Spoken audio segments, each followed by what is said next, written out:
And here we are back.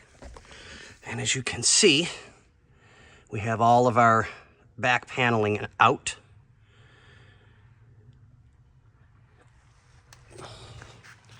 So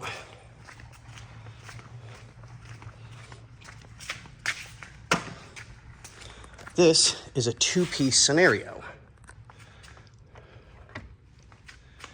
So now you can see what we're fixing. This is all just falling apart because of its age. But as we were pulling things apart, we noticed that this is starting to do the same thing in multiple areas. So we're gonna see if we can salvage it, although I personally don't think that would be the wise idea because it's starting to shrink and pull the material. You can see the difference. And this is the desert, which means it's gonna do it pretty quick.